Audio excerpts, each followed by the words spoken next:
Usia tidak pernah jadi alasan untuk berhenti mengejar mimpi yang kamu inginkan. Halo semuanya, nama saya Michael. Selamat datang di channel saya, Sikutu Buku.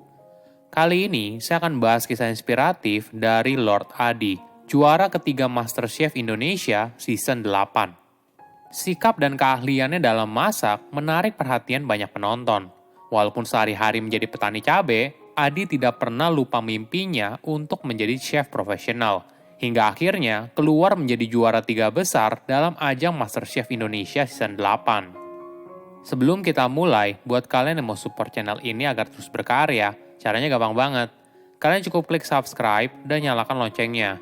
Dukungan kalian membantu banget supaya kita bisa rutin posting dan bersama-sama belajar di channel ini.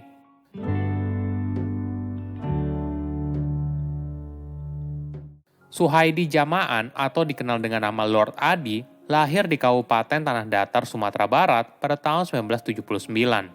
Dia mulai tertarik memasak karena sejak kecil membantu ibunya menjual gorengan dan nasi padang.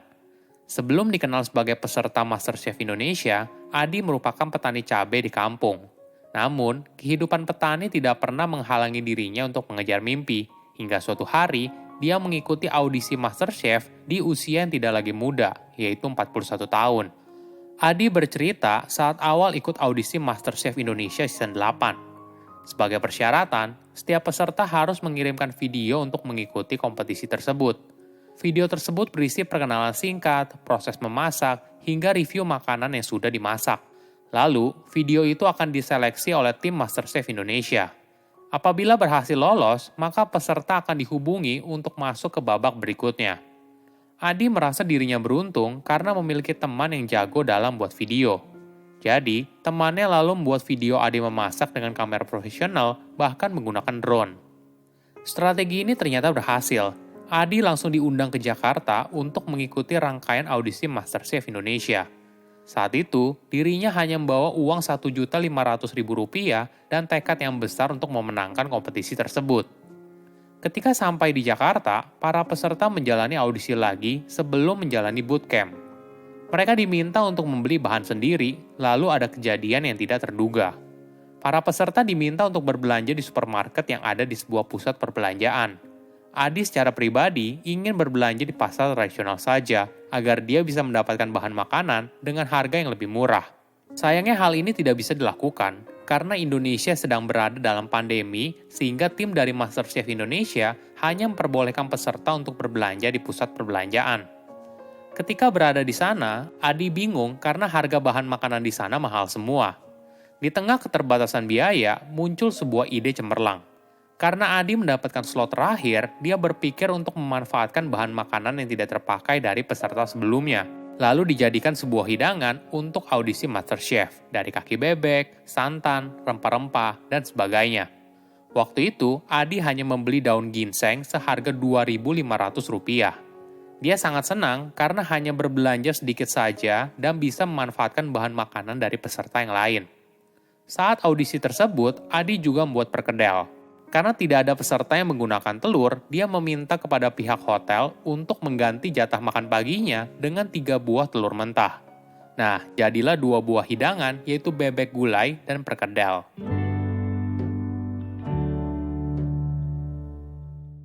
Perjalanan Adi pun berlanjut. Dia bercerita, saat tahap awal audisi, dirinya hanya mengingat keahlian memasak yang pernah dipelajarinya. Dia tidak punya buku resep dan hanya bermain aman saja. Maklum saja, sudah hampir 18 tahun Adi tidak bekerja di dapur. Saat bekerja di Malaysia, dia pernah berguru langsung dari seorang chef hebat asal Italia. Dari tahun 1999 hingga 2002, chef yang bernama Ricky Parlanti mengajarkan Adi sepenuh hati dari nol. Sebagai gambaran, chef Ricky merupakan koki profesional yang memiliki pengalaman masak lebih dari 35 tahun, dan keluarganya memang berkecimpung di dunia kuliner. Adi belajar untuk selalu mengutamakan cita rasa dari sebuah hidangan. Chef Ricky juga punya filosofi untuk selalu menggunakan bahan segar dan berkualitas tinggi. Barulah ketika masuk 10 besar, keahlian dan pengetahuan Adi mulai meningkat. Hingga pada babak 8 besar, dia sangat bahagia saat menyadari kalau tes memasaknya sudah kembali lagi. Di sisi lain, dia juga mulai menganalisa kekuatan dan kelemahan dari masing-masing peserta MasterChef Indonesia. Pada setiap tantangan memasak, Adi mulai memikirkan strategi bagaimana caranya agar bisa bersaing dengan para peserta yang lain. Selain itu, dirinya juga memperhatikan dan mempelajari kesukaan masing-masing juri. Yang paling penting, Adi tidak pernah meremehkan kemampuan para peserta yang lain. Di salah satu tayangan MasterChef Indonesia season 8, Adi mendadak jadi buah bibir saat dirinya berkomentar tulong atau terlalu lama saat mereka diminta juri untuk memasak bubur. Momen itu terjadi saat para juri memberikan tantangan memasak bubur kepada para kontestan. Awalnya juri memberikan waktu 60 menit, namun tiba-tiba saja Adi menyambar dengan kalimat tulong. Juri pun langsung menanggapi tantangan Adi dan mengurangi waktu untuk semua peserta menjadi 45 menit. Kejadian ini otomatis buat para kontestan kesal dengan Adi karena memicu juri untuk mengurangi waktu. Namun di sebuah kesempatan, Adi mengaku tidak terlalu ambil pusing. Justru dari kejadian tersebut, dia jadi bisa mengamati para kontestan lain untuk tahu di mana kekuatan dan kelemahannya. Inilah yang membuat dirinya berhasil memenangkan tantangan masak sebanyak 8 kali dan 6 kalinya berturut-turut.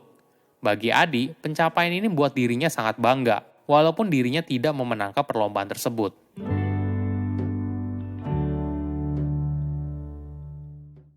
Buat yang penasaran, ada yang unik dengan kompetisi MasterChef Indonesia Season 8. Adi mendapatkan julukan Lord Adi dari para warganet.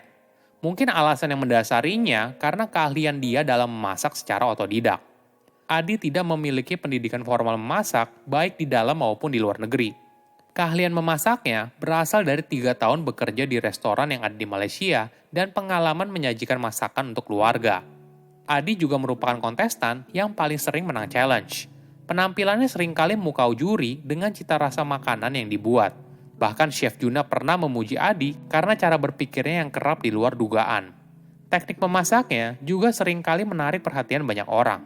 Di satu kesempatan, Chef Arnold mengatakan kalau cara memasak Adi barbar karena dia menggunakan pisau untuk membalik masakan bebek yang diolahnya di atas teflon. Ketika dikomen oleh Chef Arnold seperti ini, jangan pakai pisau, itu ada capitan. Kamu masak barbar sekali ya. Adi dengan santai menjawab, biasa di pedalaman chef. Selain keahlian memasak, Adi juga memiliki kepribadian yang hangat dan rendah hati. Inilah yang membuat banyak warganet jatuh cinta pada Adi. Pada saat Adi tereliminasi, banyak warganet kecewa atas keputusan tersebut. Bahkan, namanya sempat masuk trending topik di Twitter. Pada top 3 MasterChef Indonesia Season 8, Adi dan para peserta yang lain mendapatkan tantangan memasak king cobra hingga burung dara. Tantangan ini cukup berat hingga akhirnya masakan Adi dengan olahan burung dara tidak disukai oleh juri.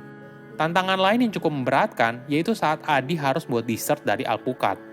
Masakan yang dibuatnya ternyata keasinan. Beberapa hal inilah yang akhirnya membuat para juri memutuskan untuk mengeliminasi Adi.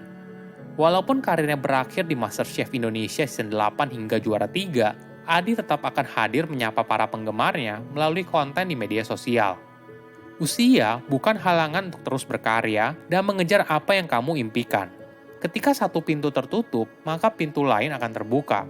Silahkan komen di kolom komentar pelajaran apa yang kalian dapat ketika tahu informasi ini. Selain itu, komen juga mau tahu informasi apa lagi yang saya review di video berikutnya. Saya undur diri, jangan lupa subscribe channel YouTube Sikutu Buku. Bye-bye.